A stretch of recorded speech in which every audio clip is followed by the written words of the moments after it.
सुनो ना, किसी रोज किसी दिन दबे पाँव में चली जाऊं, तब मुझे तुम याद तो करोगे ना।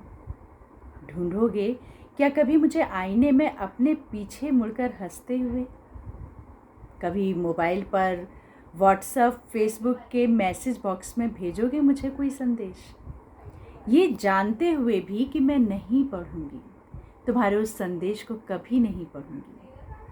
कहीं दूर से खिलखिलाती आवाज़ें सुनकर करोगे वहम कभी मेरे वहाँ होने का।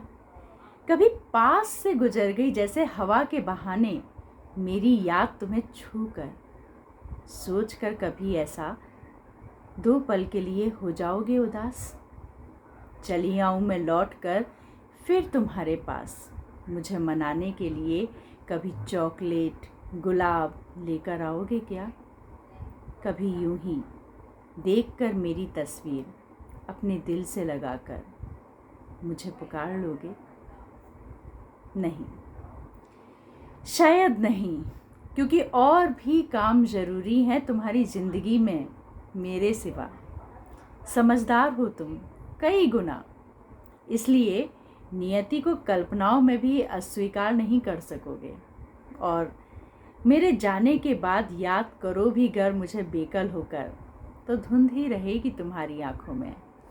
और फिर उससे मुझे फ़र्क पड़ेगा भी तो क्या फ़र्क पड़ेगा? मेरे जाने के बाद तुम मुझे याद करोगे भी, उदास होगे भी, तो मुझे क्या फ़र्क पड़ेगा?